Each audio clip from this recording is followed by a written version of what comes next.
నమస్తే, welcome to our channel. Vizag steel plant ప్రైవేటీకరణ చేసేస్తుంది కూటమి ప్రభుత్వం అని చెప్పి వైసీపీ చాలా రోజుల నుంచి నిరసనలు వ్యక్తం చేస్తుంది, మనందరికీ తెలిసిందే.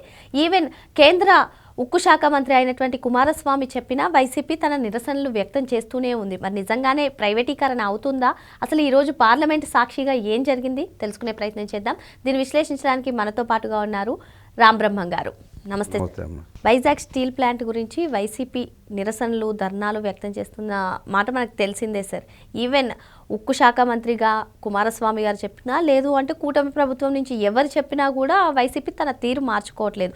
కానీ ఈరోజు పార్లమెంట్లో ఆసక్తికరంగా ఒక విషయం జరిగింది. అసలు ఏం జరిగింది? కేంద్ర ఉక్కు శాఖ సహాయక మంత్రిగా ఉన్నటువంటి శ్రీనివాస్ వర్మ గారు ఏం చెప్పారు? మరి వైసీపీ ఎంపీలు ఏం క్వశ్చన్స్ రేజ్ చేశారు? మొత్తానికి విశాఖ స్టీల్ ప్లాంట్ ప్రైవేటీకరణ గురించి ఒక కొలిక్కు వచ్చిందంటారా? పని పాట లేని జగన్మోహన్ రెడ్డి పిల్లితలలో పేలు ఏరినట్టు తన హయాంలో ప్రైవేట్ పరం చేద్దామని చెప్పి విశ్వ ప్రయత్నం చేశాడు విశాఖ స్టీల్ ప్లాంట్ని.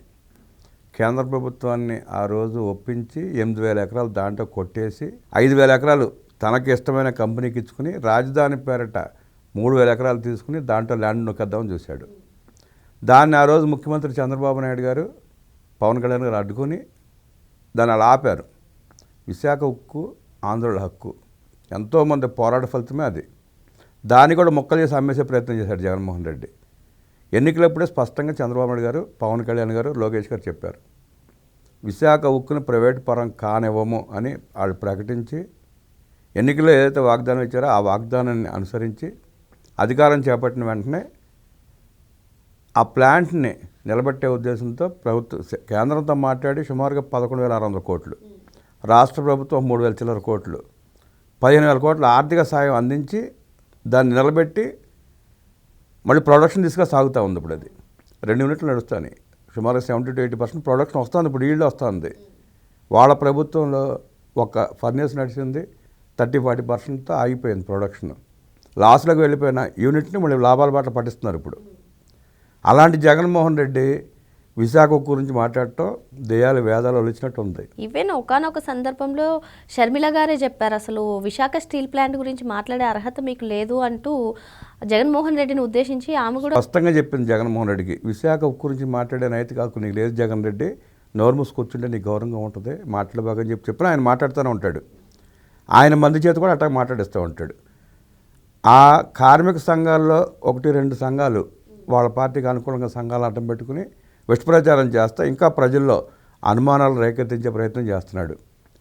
చంద్రబాబు నాయుడు గారు ముఖ్యమంత్రిగా ప్రధానమంత్రి మోదీ గారు వైజాగ్ వచ్చినప్పుడు స్పష్టంగా చెప్పారు స్టేజ్ నుంచి, విశాఖ ఉక్కు ప్రైవేట్ పరం కాదు అని.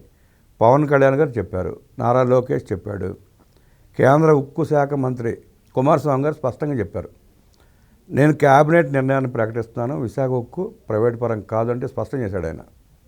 తర్వాత ఈరోజు నిన్న పార్లమెంట్లో గొల్లబాబురావు ఎంపీ అడిగిన ప్రశ్నకి ఎన్డీఏ ప్రభుత్వం గోప మీద కొట్టినట్టు సమాధానం చెప్పింది. విశాఖ ఉక్కు ప్రైవేట్ పరం కాదు, దాని గురించి పిచ్చి పిచ్చి మాట్లాడొద్దని చెప్పి స్పష్టంగా చెప్పింది. వాళ్ళ ఉనికిని వాళ్ళు బయట వేసుకుంటా, వాళ్ళ తప్పుడు ప్రచారాలను వాళ్ళు చేసుకుంటా పార్లమెంట్ సాక్షిగా ఎన్డీఏ చేసిన ప్రయత్నాన్ని స్పష్టంగా గొల్లబాబురావు ప్రశ్న ద్వారా బహిర్గతమైంది. ఇప్పుడు జగన్మోహన్ రెడ్డి ఏం సమాధానం చెప్తాడు? బోత్స సత్యనారాయణ లాంటి సీనియర్ మంత్రి, మాజీ మంత్రి, ఆయన ఏం సమాధానం చెప్తాడు? ఆ గుడ్డు మంత్రి ఒక ఉంటాడు అక్కడ, ఆడేం సమాధానం చెప్తాడు? విశాఖ ఉక్కు ప్రైవేట్ పరం అయిపోయిందని చెప్పి నోటికి వచ్చినట్టు మాట్లాడి అక్కడ ఇప్పుడు విశాఖ ఉక్కు అనేది అక్కడ ఉద్యోగస్తులకి వాళ్ళ దాంతో ఉన్న అనుబంధం భావోద్వేగంతో కూడింది. దాన్ని విచ్ఛిన్నం చేసి వాళ్ళని ఇబ్బంది పెట్టి వాళ్ళ అలజడులు సృష్టించి తద్వారా ఏదో లబ్ధి పొందామని ప్రయత్నం చేస్తుంది వైఎస్ఆర్ కాంగ్రెస్ పార్టీ. వీళ్ళు అరిసి గీపెట్టిన పిల్లి మొక్కలు వేసిన ఆ గాజువాక ప్రజలు కానీ, విశాఖ ప్రజలు కానీ, ఉత్తరాంధ్ర ప్రజలు కానీ జగన్మోహన్ రెడ్డి పార్టీ జెండాను కూడా రేపు ఎన్నికలు ఎగరనివ్వరు. నామినేషన్ వేయడానికి అభ్యర్థులు కూడా దొరకరు అక్కడ. ఉత్తరాంధ్ర పరిస్థితి అట్ట ఉంది ప్రస్తుతం. సార్, మీరు చెప్పినట్టుగానే కూటమి ప్రభుత్వం అధికారంలోకి రాగానే అటు సెంట్రల్ కానివ్వండి, లేదంటే స్టేట్ గవర్నమెంట్ నుంచి కానివ్వండి, రివైవల్ బడ్జెట్ వచ్చింది విశాఖకి. అయినా సరే వైసీపీ ఏదో ప్రైవేటీకరణ చేసేస్తున్నారు, ప్రైవేట్ వ్యక్తుల చేతిలో పెట్టేస్తున్నారు అంటూ తన నిరసనలు ఒక్క విశాఖ స్టీల్ ప్లాంట్ మీదే కాదు, ప్రభుత్వం ఎటువంటి కార్యక్రమాలకి శ్రీకారం చుట్టినా ఇటువంటి ప్రచారాలే చేస్తుంది. ఏంటి మరి దీనికి అడ్డుకట్ట ఏమీ లేదా? అసలు ప్రజల నుంచి స్పందన ఏ విధంగా ఉంది? వైసీపీ చేస్తున్నటువంటి ప్రచారాలను ప్రజలు నమ్మే పరిస్థితుల్లో ఉన్నారా? ఇప్పుడు ఒక దొంగని పట్టుకుని నువ్వు దొంగలని కొడితే ఆడేమంటాడు? మీరు దొంగలు అంటాడు. వైఎస్ఆర్ కాంగ్రెస్ పార్టీ పరిస్థితి కూడా అదే. వాళ్ళు దొంగలు, అభివృద్ధి చేయడం చేతకాలేదు, పరిపాలన చేయడం చేతకాలేదు, ప్రజలకు సంక్షేమ కార్యక్రమాలు కూడా అందించడం చేతకాల. చేసింది ఏమైనా ఉందంటే ఆ సాక్షి పేపర్కి దోచిపెట్టుకోవటం, జగన్మోహన్ రెడ్డి ఆస్తులు పెంచుకోవటం, లూటింగ్ చేయటం, రూటింగ్ చేయటం, ఇంత తప్ప ఇంతకు మించి ఏం చేయలేదు జగన్మోహన్ రెడ్డి. అవన్నీ కప్పెట్టుకోవడం కోసం ఇవాళ ఏదో కూటమి ప్రభుత్వం చేస్తున్న కార్యక్రమాల మీద బురద జల్లే ప్రయత్నం చేస్తున్నారు. అంటే కూటమి ప్రభుత్వం అద్భుతంగా తన పనితీరు కనబరుస్తూ ఉంది. 23 లక్షల కోట్ల రూపాయలు పెట్టుబడులు వచ్చినాయి, 3,000-4,000 రూపాయలు పెన్షన్ చేశారు, ఇస్తున్నారు బ్రహ్మాండంగా. తల్లికి వందనం 10,000 కోట్ల రూపాయలు ఒకే రోజు జమ చేశారు. ఫ్రీ బస్ అన్నారు, ఫ్రీ బస్ ఇస్తున్నారు.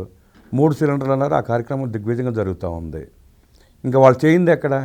ఉచితాలు ఇస్తున్నారు కానీ అవి కూడా 100% ఇవ్వట్లేదు, కోత విధిస్తున్నారు అంటూ అసలు సూపర్ 6 అన్నారు కానీ అసలు ప్రజల్ని చీట్ చేశారని జగన్మోహన్ రెడ్డి. సూపర్ 6లో ఇచ్చిన ప్రతి హామీ నెరవేర్చింది కూటమి ప్రభుత్వం.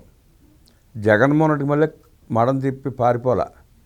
ఓడిపోయిన వెంటనే ఎలంగా పారిపోయినట్టు కూటమి ప్రభుత్వం పారిపోలా. ఏదైతే హామీ ఇచ్చిందో ఆ ప్రతి హామీ నెరవేర్చుకుంటూ వస్తూ ఉంది. 65 లక్షల మంది రైతులకి అన్నదాత సుఖీభవ 2 విడతలు 14,000 ఇచ్చి ఆదుకున్నారు కదా. 3 సిలిండర్లు కార్యక్రమం జరుగుతూ ఉంది కదా. తల్లికి వందనం జరుగుతూ ఉంది. 3,000 పెన్షన్, 4,000 పెన్షన్ చేశారు. అన్నా క్యాంటీన్లు ఓపెన్ చేశారు. కార్పొరేషన్లకి వీళ్ళు నిధులు ఇవ్వకుండా ఆ నిధులను దిగమింగితే వాళ్ళ కూటమి ప్రభుత్వం వచ్చినాక కార్పొరేషన్లు వాళ్ళ నిధులు వాళ్ళకి ఇచ్చి గ్రామ స్వరాజ్యం ఎట్లా ఉంటుందో చూపిస్తున్నారు. జగన్మోహన్ రెడ్డి ప్రభుత్వంలో పంచాయతీ ప్రెసిడెంట్కి విలువ లేదు, చెక్ పవర్ లేదు. వాళ్ళకు వచ్చిన కేంద్ర నిధులు కూడా వీళ్ళు తెగమింగేశారు. అసలు విశాఖపట్నంలో ప్రభుత్వ ఆస్తులను తాకట్టు పెట్టి 1,000 కోట్ల రూపాయలు అప్పులు తీసుకొచ్చి అవి కూడా తినేసిన దుర్మార్గులు వీళ్ళు. ఇవాళ ప్రభుత్వం గురించి మాట్లాడే నైతిక హక్కు కానీ రాష్ట్రం పెరెత్తే అవకాశం వాళ్ళకి లేదు. అంటే మరి మొత్తానికి ఇప్పుడు పార్లమెంటు సాక్షిగా విశాఖ స్టీల్ ప్లాంట్ ప్రైవేటీకరణ అవ్వట్లేదు అని చెప్పి చెప్తున్నారు. అయినా కూడా వైసీపీ తన ప్రచారాన్ని ఇప్పటికైనా ఆపుతుందంటారా? లేదు అంటే ప్రజల దృష్టిని మళ్లించడం కానివ్వండి, లేదంటే ప్రజల్లోకి నిజంగానే ప్రైవేటీకరణ జరగబోతుంది అనే ప్రచారాన్ని కొనసాగిస్తుందంటారా? పార్లమెంట్లో స్పష్టంగా వైఎస్ఆర్ కాంగ్రెస్ పార్టీ ఎంపీ గొల్లబాబురావుకి గోబ పగలగొట్టినట్టు ఎన్డీఏ ప్రభుత్వం స్పష్టంగా చెప్పింది, విశాఖ ఉక్కు ప్రైవేటు పరం కాదు అని. ఇంకా దాని మీద ప్రచారం వీళ్ళు చేస్తే వీళ్ళు అసలు మనుషులే కాదని అనుకోవాలి. మనుషుల రూపంలో ఉన్న జంతువులు వీళ్ళు అని ప్రజలు భావించాల్సి వస్తుంది. మరి మొత్తానికి విశాఖ స్టీల్ ప్లాంట్ ప్రైవేటీకరణ జరగబోదని చెప్పి ఇన్ని రోజులు చెప్తున్నా మరోసారి పార్లమెంట్లో వైసీపీ ఎంపీకి గుయ్యమనిపించేటట్టు ఎన్డీఏ ప్రభుత్వం ఆన్సర్ చెప్పిందని, ఇక మీదట కూడా ఈ ప్రచారాన్ని కొనసాగిస్తే ఇంకా వైసీపీకి అదే తీరు ప్రవర్తిస్తుందని చెప్పి రామబ్రహ్మం గారు చెప్తున్నారు. మరో అంశంతో మళ్ళీ కలుద్దాం. Thank you sir.